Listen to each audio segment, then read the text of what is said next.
जय श्री कृष्णा। दीपशिखा के चैनल में आपका स्वागत है। श्रीमद् भगवत गीता इस संन्यास की सिद्धि, अध्याय 18 भाग 15। सर्वकर्माण्यपि सदा कुर्वाणो मद्व्यपाश्रयः मत्प्रसादाद्वाप्नोति शाश्वतं पदं व्ययम्। इसका भावार्थ है, मेरा शुद्ध भक्त मेरे संरक्षण में समस्त प्रकार के कार्यों में संलग्न रहकर भी मेरी कृपा से नित्य तथा अविनाशी धाम को प्राप्त होता है। इसका तात्पर्य है, मद्व्यपाश्रयः शब्द का अर्थ है परमेश्वर के संरक्षण में भौतिक कल्मश से रहित होने के लिए शुद्ध भक्त परमेश्वर या उनके प्रतिनिधि स्वरूप गुरु के निर्देशन में कर्म करता है। उसके लिए समय की कोई सीमा नहीं है। वह सदा 24 घंटे 100% परमेश्वर के निर्देशन में कार्यों में संलग्न रहता है। ऐसे भक्त पर जो कृष्ण भावनामृत में रत रहता है, भगवान अत्यधिक दयालु होते हैं।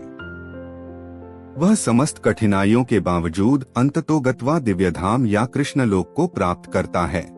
वहां उसका प्रवेश सुनिश्चित रहता है, इसमें कोई संशय नहीं है। उस परम धाम में कोई परिवर्तन नहीं होता। वहाँ प्रत्येक वस्तु शाश्वत, अविनश्वर तथा ज्ञानमय होती है। चेतसा सर्वकर्माणि मयि संन्यस्य मत्परः बुद्धियोगमुपाश्रित्य मच्चित्तः सत्तं भव। इसका भावार्थ है, सारे कार्यों के लिए मुझ पर निर्भर रहो और मेरे संरक्षण में सदा कर्म करो। ऐसी भक्ति में मेरे प्रति पूर्णतया सचेत रहो। इसका तात्पर्य है, जब मनुष्य कृष्ण भावनामृत में कर्म करता है तो वह संसार के स्वामी के रूप में कर्म नहीं करता। उसे चाहिए कि वह सेवक की भांति परमेश्वर के निर्देशानुसार कर्म करे। सेवक को स्वतंत्रता नहीं रहती, वह केवल अपने स्वामी के आदेश पर कार्य करता है। उस पर लाभ हानि का कोई प्रभाव नहीं पड़ता। वह भगवान के आदेशानुसार अपने कर्तव्य का सच्चे दिल से पालन करता है। अब कोई यह तर्क दे सकता है कि अर्जुन कृष्ण के व्यक्तिगत निर्देशानुसार कार्य कर रहा थे, लेकिन जब कृष्ण उपस्थित न हो तो कोई किस तरह कार्य करे।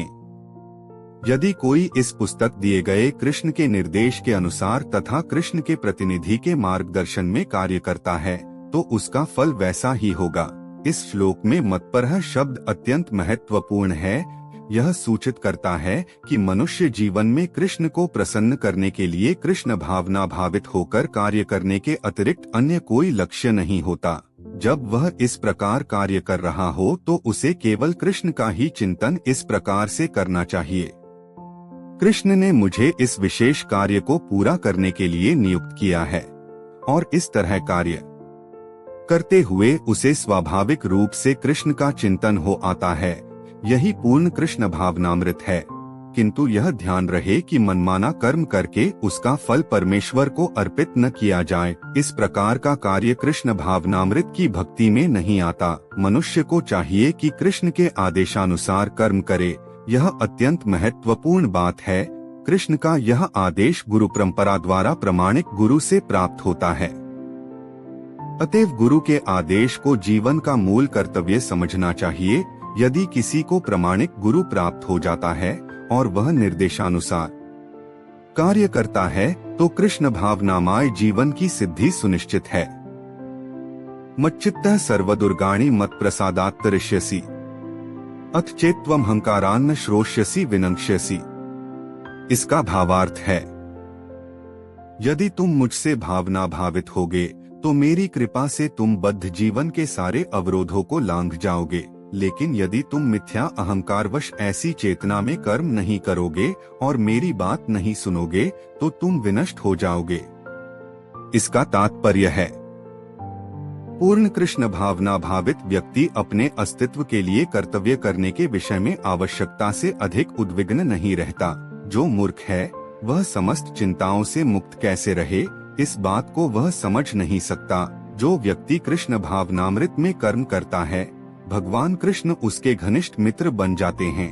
वे सदैव अपने मित्र की सुविधा का ध्यान रखते हैं और जो मित्र 24 घंटे उन्हें प्रसन्न करने के लिए निष्ठापूर्वक कार्य में लगा रहता है, वे उसको आत्मदान कर देते हैं।